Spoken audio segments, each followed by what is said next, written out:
Let me tell you a story about a criminal. A criminal doesn't do his research. We're not talking about George Clooney from Oceans 11, 12, and 13, which the latter two sucked big time, but we're talking about the individual, the loner, the thief.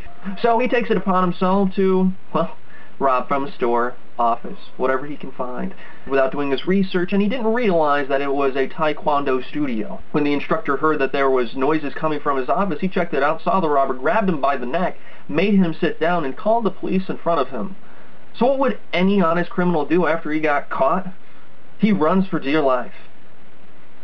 But the instructor gives chase, grabs him by the neck again, and holds him there until the police arrive.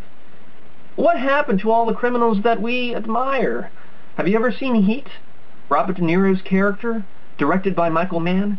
That was someone we could love. What about Dr. Evil? He was lovable. This guy you just want to pity. In India, a horse bites a man's testicle off, then spits it out. Ouch! That hurts. Those are really the only two pieces of news that I really wanted to spit out to you. But I want to know what you think about these two little scenarios I'm going to spit out to you that have occurred in my life. Because although these may just seem like random, funny things that happen in your life, I do believe that it has something to do with the way people are raised, the way society raises people. And I believe you can analyze something out of human behavior out of this. Story number one. A couple of days ago, I walked downstairs in the house that I live in. I live with some roommates. And I'm in the kitchen, and a roommate yells out, "Hey, John, you want some cake?" So I say, "Cake? Of course I want cake."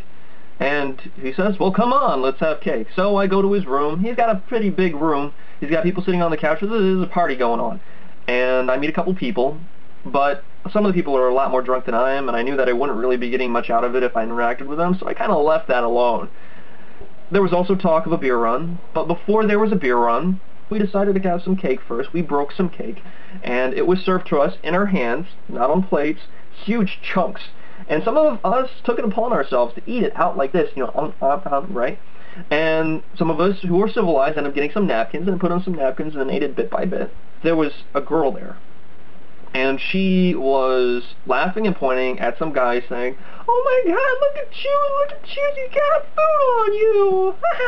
Laughing crazy. Just, it was, the octave was just bothering my ears. I felt like I was going deaf. You know that, the siren goes on and you want to do this? That's what I felt like.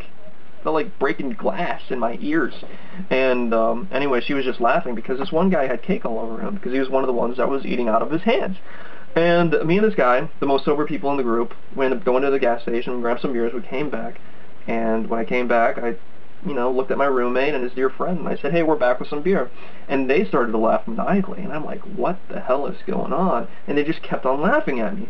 So I slowly opened the door, and I'm looking at the room, and cake is all over the place, all over the floor, all over people's faces, and I look at the people I looked at when I walked through the door first, and they had, like, cake in their hair, and I'm like, oh my God, now I'm glad I left.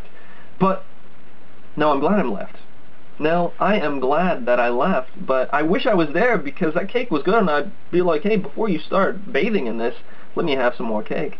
But this isn't the funniest part. The funny part is this. One of the guys that was covered in cake decided to go to the bathroom, and one of the girls that didn't, that was still in the room, the girl with the super high octave, said to the entire group in the room, "Yeah, he's pooping."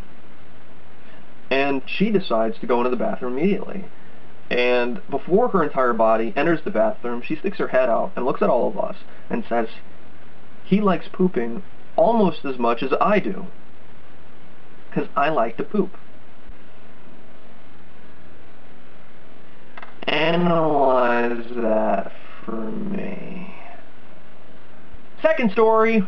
A long time ago, I used to go to Barnes & Noble's until 11 o'clock p.m. when it closed to read as much as possible with the magazines and the books there and the comic books, just to get my little bit of reading and education, be it pop culture or just complete nonsense, which pop culture could be considered nonsense, but my news and men's health. At 11 o'clock when they closed, I would go downtown and hit all the nice little clubs with all the bodies gyrating and all the horny people, and I used to go solo, Lone Ranger, downtown.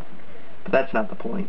The point is that at Barnes & Noble, I ended up running into a girl I'd only run into twice before on random occasions. I started talking to her, and I started talking to her friend, which was the first time I ever met her, and she said to me, would you like to go to so-and-so bar with us? And I'm like, hey, why not? I was going to go downtown by myself, and we ended up taking a seat at the bar, and one of the ladies sitting on my left, one is sitting on my right, my arms around them. At one point, three ladies, other ladies, take it upon themselves to jump on the bar, and lo and behold, they decide to jump up in front of the three of us. And the girl to my right saying, this is so funny, and I'm laughing hysterically, and the girl on my left is like, I didn't come here for this. And at one point, I remember this like in slow motion, this blonde, tall blonde, sandwiched between two other girls, looks straight at me, bends over, and says, I'm sorry, we're whores. So guys, please analyze this for me. I want to glean some wisdom from you guys.